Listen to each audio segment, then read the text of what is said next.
বাঙালি খানায় সবাইকে স্বাগত জানাই।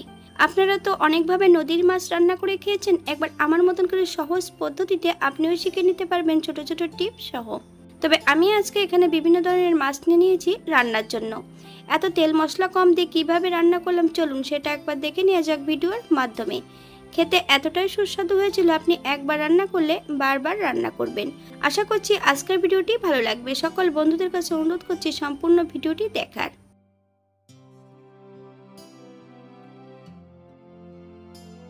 এখানে আমি বেশ কিছুটা নদীর মাছ নিয়ে নিয়েছি। বাটা, ফলই, পাবদা। একই সঙ্গে আমি মাছগুলোকে কেটে ধুয়ে পরিষ্কার করে নিয়েছি।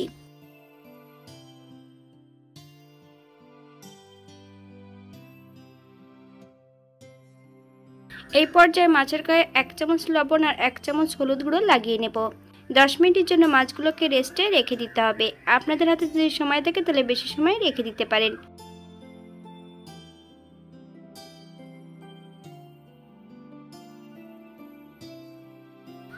দশ মিনিট পর একটা কড়াইতে বেশ কিছুটা সাদা তেল অ্যাড করব, 1/2 চামচ লবণ। এই পর্যায়ে এক এক করে সম্পূর্ণ মাছগুলো ভেজে নেব।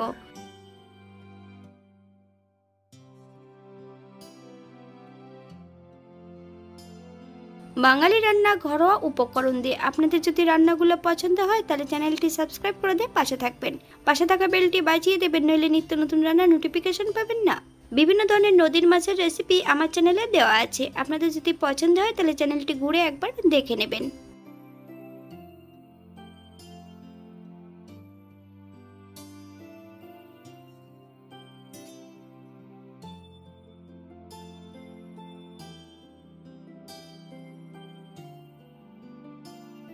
এই পর্যায়ে সম্পূর্ণ মাছগুলো ভেজে নিয়েছি, আপনারা এর থেকেও কম বেশি ভেজে নিতে পারেন।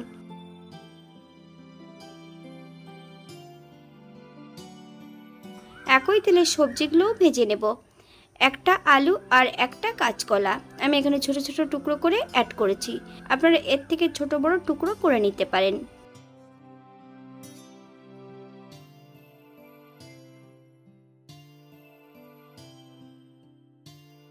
হাফ চামচ কালো জিরে, 1/2 চামচ রাঁধুনি।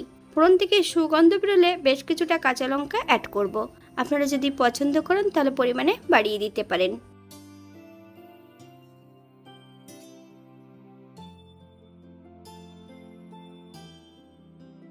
1 চামচ বাটা মশলা অ্যাড করব। 1 চামচ বাটা মশলা আদা, জিরে, ধনে একই সঙ্গে বেটে রেখেছি। মিডিয়াম আঁচে সবজি দিয়ে মশলা দিয়ে বেশ ভালো করে ভেজে নিতে হবে।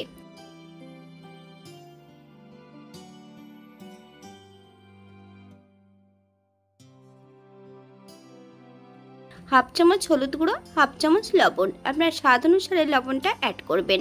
মশলা কষানোর জন্য সামান্য একটু জল অ্যাড করব।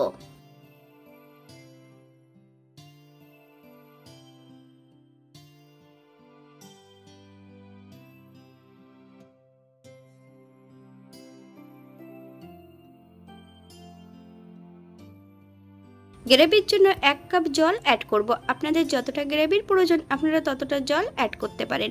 5 থেকে 7 মিনিটের জন্য মিডিয়াম আঁচে ঢাকা দিয়ে রেখে দেব যাতে সবজিগুলো সেদ্ধ হয়ে যায়।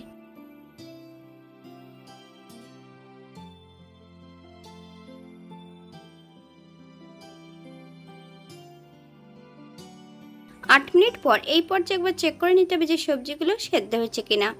সম্পূর্ণ ভেজে রাখা মাছগুলো অ্যাড করব। হালকা হাতে নেড়ে চেড়ে সেট করে দিতে হবে।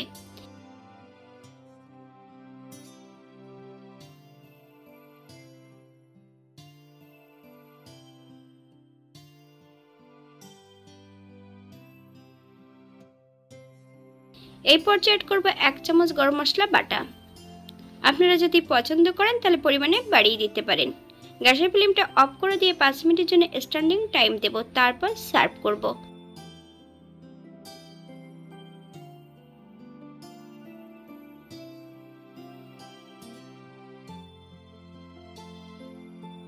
এটা দেখতে যেমন ভারী সুন্দর হয়েছে, এটা গরম ভাতে খেতে কিন্তু অসম্ভব ভালো। আপনারা বাড়িতে একবার একই পদ্ধতিতে বানিয়ে নেবেন। যারা পেঁয়াজ, রসুন অথবা অন্যান্য মশলা পছন্দ করেন অবশ্যই অ্যাড করতে পারেন। আজকের ভিডিওটি এই পর্যন্ত। সবাই সুস্থ থাকবেন, ভালো থাকবেন। অন্যদিন নতুন রেসিপি নিয়ে আপনাদের সামনে আবার আমি হাজির হব। নতুন ও পুরনো সকল বন্ধুদের অসংখ্য ধন্যবাদ ভিডিওটি দেখার জন্য। হাতে যদি সময় থাকে তাহলে একটা লাইক, কমেন্ট, শেয়ার করবেন।